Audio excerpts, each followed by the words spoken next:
Hello guys, সবাই কেমন আছো? আশা করি সবাই ভালো আছো। আজকে আমি পটল দিয়ে পোয়া মাছ দিয়ে রান্না করব। পোয়া মাছটাকে কষিয়ে রান্না করব, ভাজবো না। খুবই মজাদার রেসিপিটা, আমার সঙ্গে থাকো এবং দেখতে থাকো। প্রথমে কড়াইটা বসিয়ে দিলাম, দিয়ে দিলাম সাদা তেল, দিয়ে দিব পেঁয়াজ কুচি। পেঁয়াজ কুচিটাকে হালকা ভেজে নেব।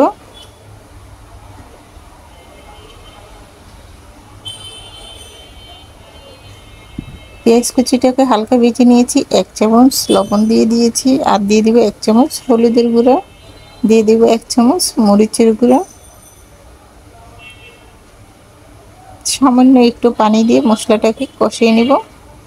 এভাবে করে মশলাটা কষিয়ে নিলে মশলার কালারটা খুবই সুন্দর আসে এবং তরকারির কালারটা খুবই লাইটিং হয় এবং দেখতে খুব ভালো লাগে। মশলাটা কষানো হয়ে গেছে, দিয়ে দিলাম মাছগুলি মশলার মধ্যে নেড়ে চেড়ে কিছুক্ষণ কষিয়ে নেব।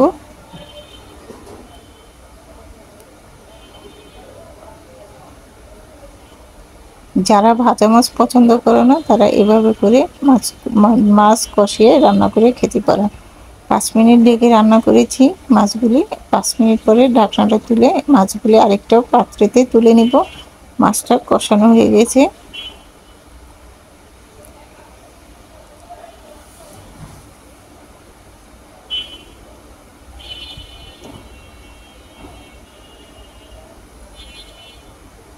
মাছগুলি একটা পাত্রেতে তুলে নিচ্ছি। এই কড়াইতে এই মশলার মধ্যে পটলগুলি আমি কষিয়ে নিব। পটলটা আমি দিয়ে নিলাম, মশলার সাথে নেড়ে চেড়ে কিছুক্ষণ এইভাবে করে কষিয়ে নিব। আমি একটা পটলকে 2 টুকরো করেছি, খুব একটা ছোট করি নাই।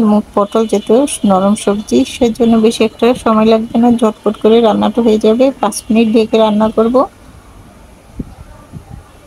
5 মিনিট পটলগুলি কষিয়ে নিয়েছি ঢেকে। 5 মিনিট পরে ঢাকনাটা তুলে আলতো করে নেড়ে চেড়ে দিব পটলগুলি।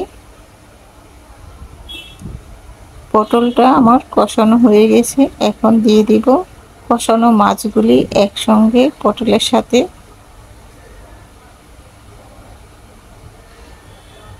দিয়ে দিব পরিমাণ মতো ঝোল।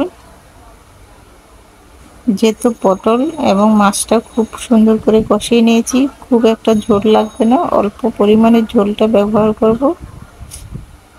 অল্প একটু ঝোল দিয়ে দিলাম। বলক আসা পর্যন্ত অপেক্ষা করব। এর মাঝে দিয়ে দিব 3-4টা কাঁচামরিচ। কাঁচামরিচগুলি একটা কেচির সাহায্যে কেটে নিচ্ছি।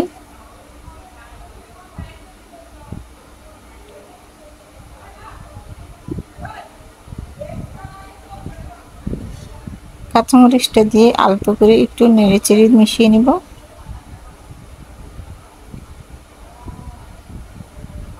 আরও 5 থেকে 7 মিনিট ঢেকে রান্না করব।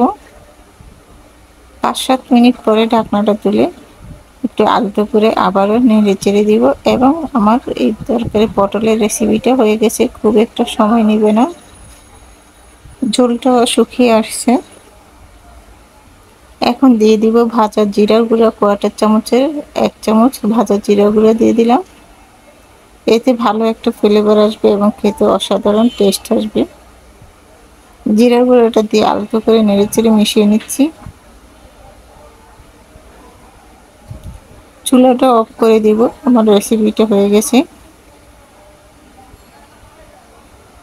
চুলা থেকে তরকারিটাকে নামিয়ে নিয়েছি। একটা মিশ্রণ বলে বেড়ে দেখাচ্ছে কতটা সুন্দর এবং লোভনীয় হয়েছে। একদম মশলা ছাড়া তরকারি, খেতে অসাধারণ মজা, খুবই লোভনীয় হয়েছে।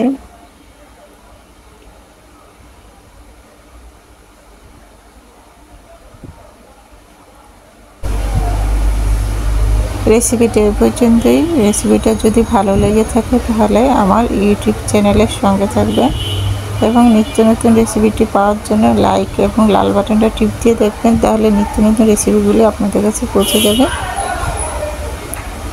আমার ইউটিউব চ্যানেলের নাম মিষ্টি বাংলা। সবাই ভালো থাকবেন, সুস্থ থাকবেন, নিরাপদ থাকবেন। রেসিপিটি এ পর্যন্তই। আল্লাহ হাফেজ।